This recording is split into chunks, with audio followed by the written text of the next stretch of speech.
ಹಲವು ಆರೋಗ್ಯ ಗುಣಗಳನ್ನು ಹೊಂದಿರುವಂತಹ ಮೆಂತ್ಯ ಸೊಪ್ಪಿನಿಂದ ನಾನಿವತ್ತೊಂದು ರೆಸಿಪಿಯನ್ನು ಮಾಡ್ತಾಯಿದ್ದೀನಿ. ಎಲ್ರಿಗೂ ನಮಸ್ಕಾರ. ವಾಣಿ ಕುಸುಮಾಕರ್ ಯೂಟ್ಯೂಬ್ ಚಾನಲ್ಗೆ ನಿಮಗೆಲ್ಲರಿಗೂ ಪ್ರೀತಿಯ ಸ್ವಾಗತ. ಇವತ್ತು ನಾನು ಮೆಂತ್ಯ ಸೊಪ್ಪಿನ ತವ್ವೆಯನ್ನು ಮಾಡ್ತಾಯಿದ್ದೀನಿ. ಇದಕ್ಕೆ ನಾನು ಮೆಂತ್ಯ ಸೊಪ್ಪು ಅರ್ಧ ಕಟ್ಟನ್ನು ತಗೊಂಡಿದ್ದೀನಿ ನಾನು. ನಂತರ ತೊಳೆದಿರೋ ಅಂತಹ ಹೆಸರುಬೇಳೆ 1 ಕಪ್ಪು, ಅರಿಶಿನ ಪುಡಿ, ಜೀರಿಗೆ, ಆನಂತರ ಸಾಸಿವೆ, ಹುಣಸೆ ಹಣ್ಣು, ಕರಿಬೇವಿನ ಸೊಪ್ಪು, ಬೆಳ್ಳುಳ್ಳಿ ಮತ್ತು ಶುಂಠಿ, ಟೊಮೆಟೊ, 1 ಈರುಳ್ಳಿ ಮತ್ತು ಹಸಿಮೆಣಸಿನ್ಕಾಯಿನ ತೊಗೊಂಡಿದ್ದೀನಿ.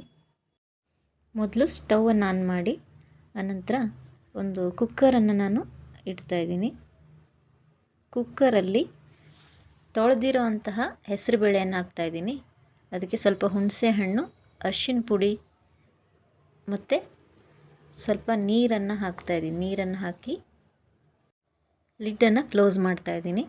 3 ವಿಷಲ್ ಇಲ್ಲ 4 ಹಾಕಿಸಿದರೆ ಸಾಕಾಗತ್ತೆ. ಮೆಂತ್ಯ ಸೊಪ್ಪನ್ನು ಕ್ಲೀನಾಗಿ ತೊಳೆದು ಆನಂತರ ಹೆಚ್ಕೋಬೇಕಾಗತ್ತೆ. ಹೆಚ್ಚಿದ ನಂತರ ತೊಳೆದ್ರೆ ಸ್ವಲ್ಪ ಕಹಿ ಆಗುತ್ತೆ. ಹಾಗಾಗಿ ಮೊದಲೇ ತೊಳೆದಿಟ್ಕೊಂಡ್ರೆ ಒಳ್ಳೆಯದು. ನಾನಿವಾಗ ಟೊಮೆಟೊವನ್ನು ಕಟ್ ಮಾಡ್ಕೊತಾ ಇದ್ದೀನಿ. ಚಿಕ್ಕದಾಗಿ ಕಟ್ ಮಾಡಿ ಆನಂತರ ಈರುಳ್ಳಿಯನ್ನು ಚಿಕ್ಕದಾಗಿ ಕಟ್ ಮಾಡ್ಕೋಬೇಕು.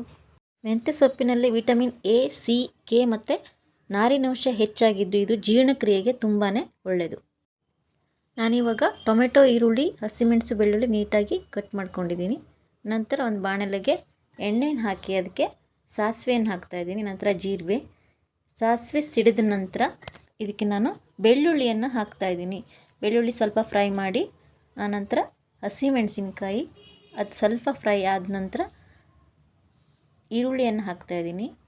ಈರುಳ್ಳಿ ಸ್ವಲ್ಪ ಕಂದು ಬಣ್ಣ ಬರೋವರೆಗೆ ಇದನ್ನು ನೀಟಾಗಿ ಹುರ್ಕೋಬೇಕಾಗತ್ತೆ. ಆನಂತರ ನಾನು ಅರಿಶಿನ ಪುಡಿ, ಕರಿಬೇವಿನ ಸೊಪ್ಪನ್ನು ಹಾಕಿ ಚೆನ್ನಾಗಿ ಫ್ರೈ ಮಾಡ್ತಾಯಿದ್ದೀನಿ.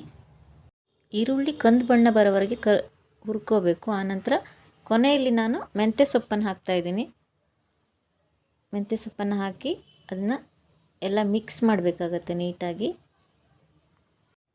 ಒಂದು ಸಲ ಮಿಕ್ಸ್ ಆದ ನಂತರ ನಾನು ಲಿಡ್ಡನ್ನು ಕ್ಲೋಸ್ ಮಾಡಿ 1 ನಿಮಿಷ ಬಿಡ್ತಾಯಿದ್ದೀನಿ.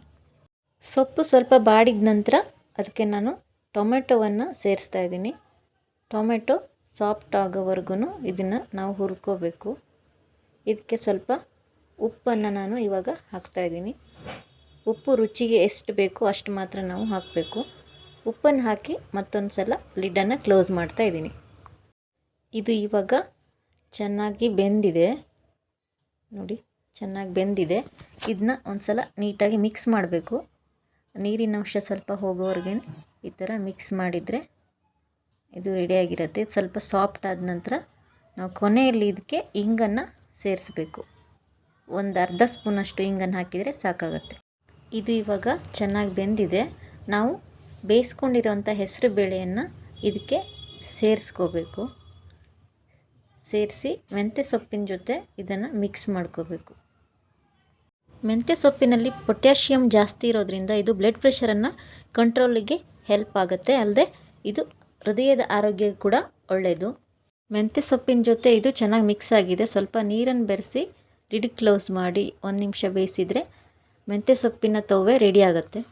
ಇದನ್ನು ಚಪಾತಿ ಇಲ್ಲ ಅನ್ನದ ಜೊತೆ ತಿನ್ಬೋದು. ಹಾಗೆ ಈ ವಿಡಿಯೋ ನಿಮಗೆ ಇಷ್ಟ ಆಗಿದರೆ ಲೈಕ್ ಮಾಡಿ, ಶೇರ್ ಮಾಡಿ, ಹಾಗೆ ಸಬ್ಸ್ಕ್ರೈಬ್ ಆಗೋದನ್ನು ಮರಿಬೇಡಿ. Thank you.